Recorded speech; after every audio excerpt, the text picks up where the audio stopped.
네, 오늘은 응급실에 갔다가 9시간 만에 갑자기 목숨을 잃은 9살 예강이의 이야기를 들어보겠습니다. 어떤 사연이죠, 변호사님? 네, 코피와 어지럼증을 호소해 대학병원 응급실에서 검사를 받던 아이가 갑자기 심정지로 사망한 사건입니다. 네, 오늘 대학병원 응급실의 CCTV입니다. 갑자기 심정지를 일으킨 예강이에게 의사가 심폐소생술을 하는 중인데요. 아이의 소식을 듣고 나타난 엄마와 아빠는 그대로 주저앉아 버립니다. 심폐소생술 할 때도 깨어날 줄 알았었죠. 근데 결국에는 못 일어나더라고요, 얘가. 9살의 짧은 생을 살다간 예강이. 매년 학급 반장이었을 정도로 늘 적극적이고 의젓한 아이였다는데요. 엄마 아빠에게는 늘 품 안에 끼고 있던 귀여운 막내딸이기도 했습니다. 그랬던 예강이가 갑자기 응급실에 간 것은 코피와 어지럼증 때문이었습니다. 혈액 검사 이렇게 하고 하더니 예강이가 이제 빈혈이 너무 심하니까 2, 3일만 입원하면 될 것 같으니까 입원 생각하고 있으라고 이렇게 얘기를 하더라고요.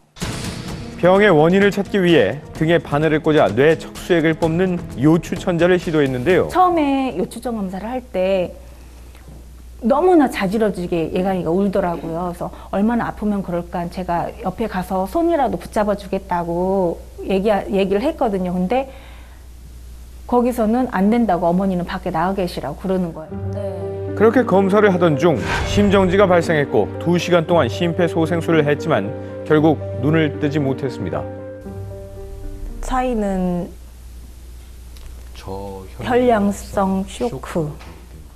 혈액이 많이 부족한 상황에서 이렇게 쇼크가 왔다 이렇게 알고 있거든요.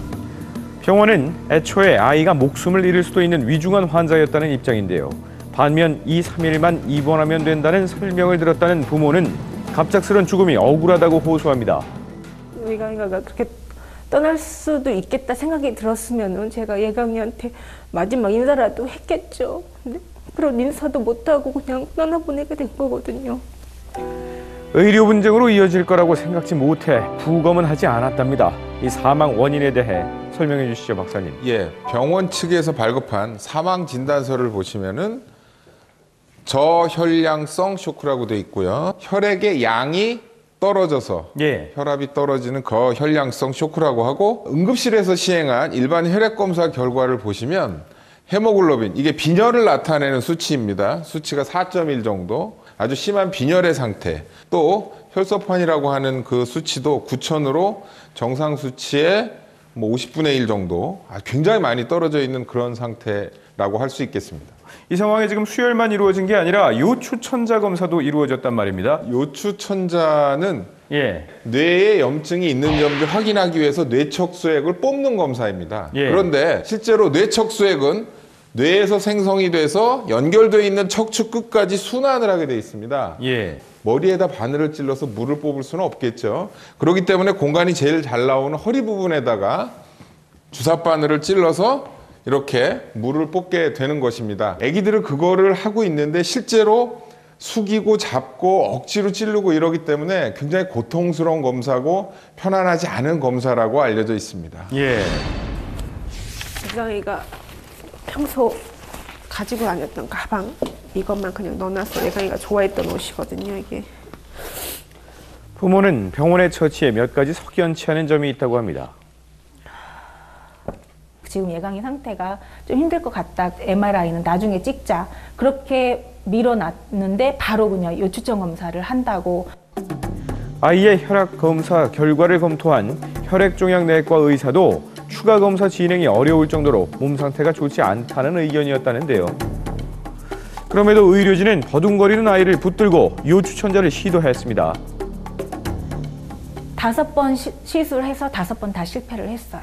가장 의심이 되는 게 만약에 전문의가 와서 그렇게 했으면은 그런 실수도 안 했을 더러 전공의가 와서 5번에 실패를 해가지고 떠난 건데 본인들은 그 잘못이 없다고 그렇게 얘기를 하더라고요. 한편 검사 중 아이의 몸 상태를 감시하는 기계가 제대로 작동하지 않았다고 주장하는데요. 전선 같은 게 이게 다 분리가 된 거예요. 그래서 그 기계 작동상에서는 벌써 이게 소리가 나고 했는데도 의사들은 그거를 확인 안 하고 계속 요추천 검사를 계속 했던 거죠.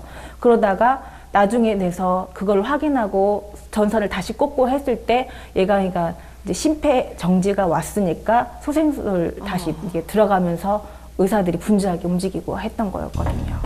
병원 측은 아이에게 부착한 모니터 장치가 떨어진 건 맞지만 의사가 직접 아이의 몸 상태를 관찰했기에 문제가 없다는 입장인데요.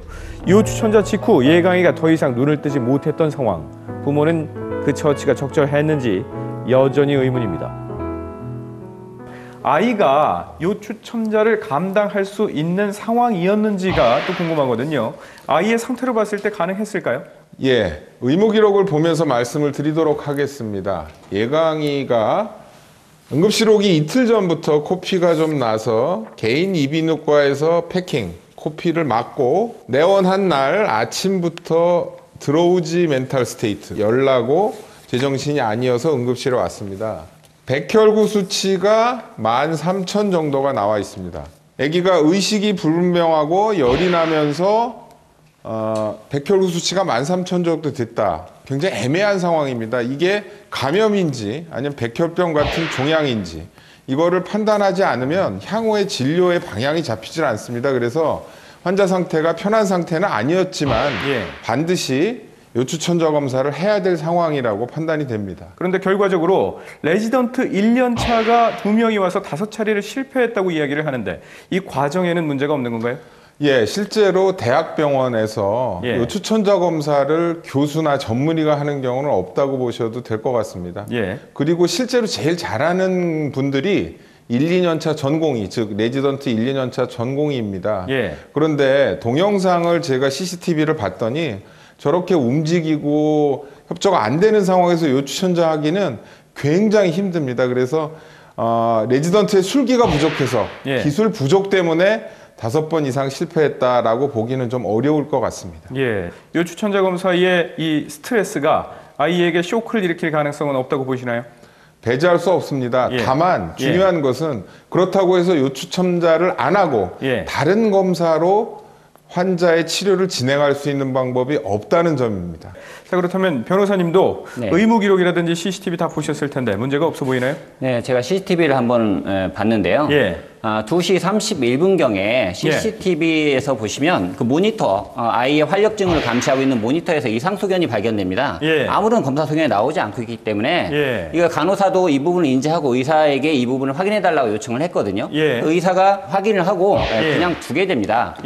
그래서 이제 요추천자 검사가 나중에 끝난 이후에 아이가 미동도 없었거든요. 그래서 청진까지 해봤더니 심장이 정지된 상태로 발견이 돼서 심폐소생술에 이르게 됩니다. 그런데 최첨의 문제를 모니터상에서 문제 있었던 시기와 심폐소생술 시기까지는 약 10분간이 소요되었거든요. 사람의 뇌로 산소가 5분간 공급되지 않으면 비가역적 손상을 일으키는데 10분 정도 방치됐다라고 하면 또 그걸로 인해서 사망하게 됐다라고 한다면 중대한 과실이 인정될 수도 있습니다. 이 활력징후 모니터가 이 상황에 꼭 필요한 정보인지를 좀 알고 넘어가야 되겠는데요?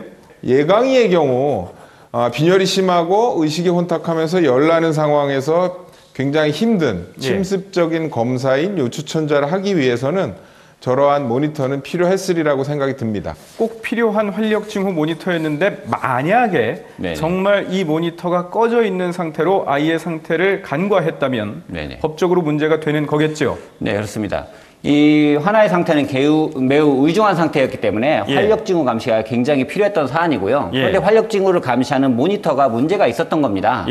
그렇다면 이를 바로잡고 검사를 계속 진행했어야 되는데 그러지 않고 환자가 심정지된 상태에서 발견됐다라는 것은 중대한 과실이 있다고 볼 수가 있고요. 이런 경우에는 민사뿐만 아니고 형사상 책임도 물을 수가 있습니다.